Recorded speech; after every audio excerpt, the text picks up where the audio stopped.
ஓம் சக்தி தாயே துணை. என் அன்பு குழந்தையே, உன் வராகி அம்மா இப்பொழுது பதற்றத்தோடு வந்திருக்கிறேன். உன் வாழ்க்கை என்னிடத்தில் ஒப்படைத்துவிட்டு என் குழந்தை நிம்மதியாக இருக்கும் இந்த நேரத்தில், இந்த நொடியில் நூல் இழையில் உயிர் தப்பி வந்திருக்கிறாய். இன்று நடந்தது மட்டும் நடந்திருந்தால் என் குழந்தை நீ இப்பொழுது இருந்திருக்க மாட்டாய். பதறுகிறது. என் குழந்தைக்கு எந்த ஒரு பாதிப்பும் வரக்கூடாது என்று தான் கண் இமைக்காமல் பாதுகாத்து வருகிறேன். அப்படி இருந்தும் இது போல காரியங்கள் ஏன் நடக்கிறது என்று எனக்கும் குழப்பமாக இருக்கிறது. இனி உன்னுடைய வேலையாகத்தான் இன்று இரவு முழுவதும் இருக்கப் போகிறேன். எதனால் இந்த ஆபத்து வந்தது, யாரால் இந்த ஆபத்து வந்தது என்று நான் இப்போது பார்க்கத்தான் போகிறேன். சற்று நான் தாமதித்திருந்தால் என் குழந்தை நீ என்ன ஆயிருப்பாய் என்று நினைத்தாலே என் உள்ளம் பதற்றமடைகிறது. குழந்தையே, உன் வாழ்க்கையில் இனி வரும் நாட்களாவது சந்தோஷமாக இருக்க வேண்டும் என்று நான் நினைக்கின்றேன். அலட்சியத்தோடு இருக்காதே. நீ சற்று கவனமாக இருந்தால் கூட இன்று வந்த ஆபத்திலிருந்து உன்னை நான் விலக்கி காத்திருப்பேன். கொஞ்சம் தாமதித்து இருந்தால் நிலைமையை யோசித்தாலே என் உள்ளம் பதற்றமடைகிறது. இனி எங்கு வெளியே செல்லும் போதும் உன் வராகி அம்மாவிடம் சொல்லிவிட்டு, அதாவது தாயின் நாமத்தை உச்சரித்துவிட்டு செல்.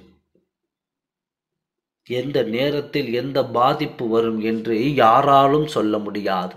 அது விதியினால் கூட இல்லாமல் இருக்கலாம். இல்லை, யாருக்கோ வர வேண்டியது உன் திசை பக்கம் திரும்பி இருக்கலாம். இப்படி பலவிதமான ஆபத்துக்கள் வருவது சகஜம்தான். ஆனால் அது என் குழந்தைக்கு வரக்கூடாது என்று நான் நினைக்கின்றேன். ஏனென்றால் உன் வாழ்க்கையை என்னிடம் ஒப்படைத்திருக்கிறாய்.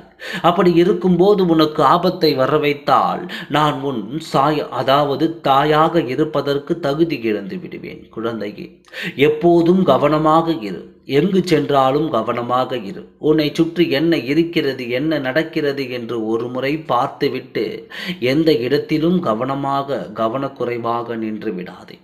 நடக்கக்கூடாது நடந்துவிட்டால் உன்னை நம்பி இருக்கும் உறவுகள் அனாதையாக நிற்க வேண்டியதாக இருக்கிறது. ஆபத்து என்பது எல்லோருக்கும் எல்லோரிடத்திலும் வருவதுதான். அதை நாம் கவனமாக இருந்து தவிர்த்து விட்டால் எந்த ஆபத்து நேரிடாமல் தன்னை தானே பாதுகாத்து கொள்ளலாம்.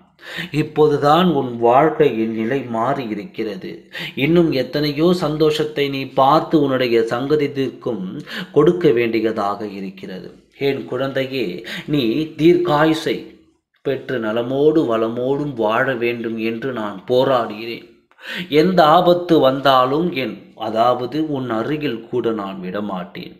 என் குழந்தையே, நீ எந்த ஆபத்தையும் நெருங்கவும் விடமாட்டேன். கண்ணிமை காப்பது போல் காப்பேன் என்றும் உன்னை காத்து விட்டேன் என்ற நிம்மதி எனக்குள் இருக்கிறது. குழந்தையே, தெய்வம் உன் அருகில் இருக்கிறது. உன் வராகி அம்மா உன் அருகில் இருக்கிறேன். எந்த கவலையும் பட வேண்டாம். எந்த நேரமாக இருந்தாலும் உன்னை காண்பதற்கு ஓடோடி வருவேன். உன் அம்மா இருக்கும் வரை பயம் உனக்கு வேண்டாம்.